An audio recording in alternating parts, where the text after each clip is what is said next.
నమస్తే అండి. Welcome back to Ashwini thoughts. మేము చాలా బాగున్నామండి. మీరందరూ కూడా బాగుండాలని ఆ లక్ష్మీ గణేష్ని వేడుకుంటాం. ఈరోజు పంచాంగం నవంబర్ 13, 2024 బుధవారం. ఈరోజు తిథి నక్షత్రం ఏంటి, అదే సమయం వరకు ఉంది. ఈరోజు శుభ అశుభ గడియలు ఏంటి, వీటితో పాటుగా ఈరోజు మంచిదేనన్న విషయం కూడా చూద్దామండి. స్కిప్ చేయకుండా వీడియో ఎండింగ్ వరకు చూడండి. శ్రీ క్రోధినామ సంవత్సరం దక్షిణాయనం, శరత్ ఋతువు, కార్తీక మాసం, శుక్లపక్షం, సూర్యోదయం ఉదయం 6:10 సూర్యాస్తమయం సాయంత్రం 5:33. మరి ఈరోజు తిథి అంటే అదే సమయం వరకు ఉందో ఇప్పుడు చూద్దాము. ఈరోజు తిథి కార్తీక శుక్ల ద్వాదశి తిథి నవంబర్ 12 మంగళవారం మధ్యాహ్నం 12:22 నుండి నవంబర్ 13 బుధవారం ఉదయం 10:02 వరకు ద్వాదశి తిథి అనేది ఉంటుందండి. తదుపరి కార్తీక శుక్ల త్రయోదశి మరియు చతుర్దశి 2 తిథులు ప్రారంభమవుతున్నాయి. ఏకాదశి ఉపవాసం చేసే వాళ్ళు మాత్రం మంగళవారం సాయంత్రం చుక్కను చూసి భోజనం చేయవలసి ఉంటుంది. ఈరోజు నక్షత్రం రేవతి నక్షత్రం నవంబర్ 13 రాత్రి బుధవారం రాత్రి 1:43 వరకు ఉంటుంది. తదుపరి అశ్విని నక్షత్రం ప్రారంభమవుతుంది. ఈరోజు రాశి మీనరాశి బుధవారం తెల్లవారితే 3:11 వరకు ఉంటుంది. తదుపరి మేషరాశి ప్రారంభమవుతుంది. ఈరోజు యోగం వజ్ర మధ్యాహ్నం 3:24 వరకు. తదుపరి సిద్ధి, తదుపరి కరణం బాలవ మధ్యాహ్నం 1:03 వరకు. తదుపరి కౌలవ రాత్రి 11:25 వరకు. తదుపరి తైతల గర. చూశారు కదండి. ఇప్పుడు ఈరోజు శుభ అశుభ గడియలు చూద్దాము. ముందుగా అశుభ గడియలు చూద్దాము. అశుభ గడియల్లో ముందుగా వర్జం మధ్యాహ్నం 2:35 నుండి సాయంత్రం 4:04 వరకు. దుర్ముహూర్తం ఉదయం 11:21 నుండి ఉదయం 12:06 వరకు దుర్ముహూర్తం అనేది ఉంటుంది. రాహుకాలం మధ్యాహ్నం 12 గంటల నుండి మధ్యాహ్నం 1:30 వరకు. యమగండం ఉదయం 7:30 నుండి ఉదయం 9 గంటల వరకు యమగండం అనేది ఉంటుంది. గుళిక కాలం ఉదయం 10:04 నుండి మధ్యాహ్నం 12:55 వరకు.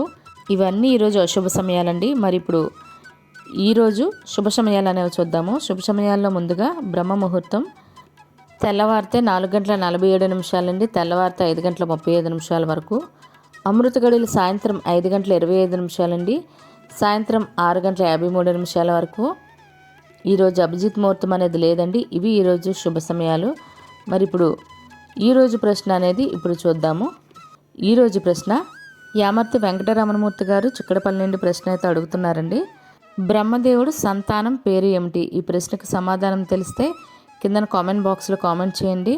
మరి మీరు ప్రశ్న అడగాలంటే అశ్విని రాపేటి ఇన్స్టా పేజ్లో తెలుగులో మీ ప్రశ్నను అడగండి.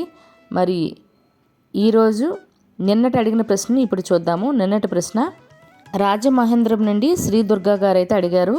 కోనేటి రాయుడు శ్రీనివాసుని వివాహం అయిన తర్వాత ఎన్ని నెలలు 7 కొండలు ఎక్కకుండా కిందనే ఉన్నారు? 6 నెలలండి. జవాబు బి. అందరూ కూడా ఎక్కువ మంది కరెక్ట్గా సమాధానం చెప్పారు. మరి ఇదే ప్రశ్న మీ కుటుంబ సభ్యులు పిల్లల్ని అడిగి వాళ్ళకి కూడా పురాణాల పట్ల అవగాహన అనేది పెంచండి. మరి అదేవిధంగా ఈరోజు ప్రత్యేకతలు అనేవి ఇప్పుడు చూద్దాము. ఈరోజు కార్తీక మాసం 13వ రోజు అండి. కార్తీక పురాణం వీడియో ఆల్రెడీ అప్లోడ్ చేసి పెట్టాను. మరి ఈరోజు ద్వాదశి సూర్యోదయంతో కూడి ఉండడం వల్ల ద్వాదశిగా పరిగణిస్తాము. కానీ కార్తీక మాసం ఏకాదశి ఉపవాసం చేసే వాళ్ళు మాత్రం మనకి ద్వాదశి మంగళవారంగా చూసుకొని మంగళవారమే ఏకాదశి ఉపవాసాన్ని విరమించవలసి ఉంటుంది. అదేవిధంగా ఈరోజు చిలుక ద్వాదశి అవనియండి, తులసి వివాహం ఇవన్నీ కూడా ఈరోజు అంటే మంగళవారం చేసుకోవాల్సి ఉంటుందండి. మంగళవారం సాయంత్రం, బుధవారం కాదు, బుధవారం విష్ణు ఆలయాలకి దర్శనానికి వెళ్తే సరిపోతుందండి. కానీ మంగళవారం సాయంత్రం లోపే మీరు స్వయం పాకాన్ని బ్రాహ్మణునికి ఇచ్చి ఆ రోజు ఉపవాస విరమణ అనేది చేయవలసి ఉంటుంది.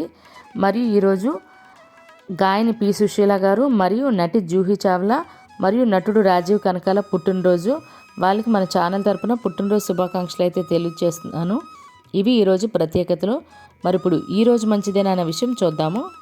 ఈరోజు వివాహాలు చేయడానికి మరియు నిశ్చితార్థం చేసుకోవడానికి, గోధుమరాయి వేయడానికి, పెళ్లి పత్రిక రాసుకోవడానికి మరియు పెళ్లి కొడుకును కానీ పెళ్లి కూతురును కానీ తయారు చేయడానికి, అదేవిధంగా పెళ్లి చూపులకు వెళ్ళటానికి మరియు పెళ్లికి సంబంధించిన వస్త్రాలు కానీ వాహనాలు కానీ బంగారం కానీ ఈరోజు కొనుగోలు చేయడానికి చాలా మంచిదండి.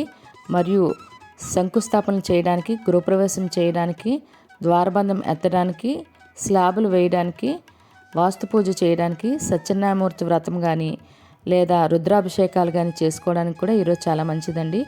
మరియు గర్భాధానం చేయడానికి ఈరోజు చాలా మంచిది. మరియు అక్షరాభ్యాసం చేయడానికి, బారసాల చేయడానికి ఈరోజు చాలా మంచిదండి. మరియు ఉద్యోగాలకైనా ఎగ్జామ్స్కైనా అప్లై చేయాలన్నా, లేదా నూతన ఉద్యోగాల్లో జాయిన్ అవ్వాలన్నా, లేదా షాపులు ఓపెనింగ్ చేయాలన్నా, ఇళ్ల స్థలాలకైనా ఇల్లులకైనా రిజిస్ట్రేషన్లు చేసుకోవాలన్నా, లేదా వాటికి సంబంధించి అడ్వాన్సులు ఇవ్వాలన్నా కూడా ఈరోజు చాలా మంచిదండి. మరియు విగ్రహ ప్రతిష్ఠ చేయడానికి కూడా ఈరోజు చాలా మంచిదండి.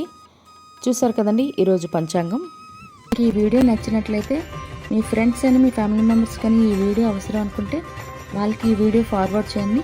మరిన్ని ఇంట్రెస్టింగ్ వీడియోల కోసం అశ్విని థాట్స్ ఛానల్ని సబ్స్క్రైబ్ చేసుకోండి. బెల్ బటన్ టచ్ చేసినట్లయితే ప్రతి నా వీడియో మీకు నోటిఫికేషన్ కింద వస్తుంది. ధన్యవాదములు.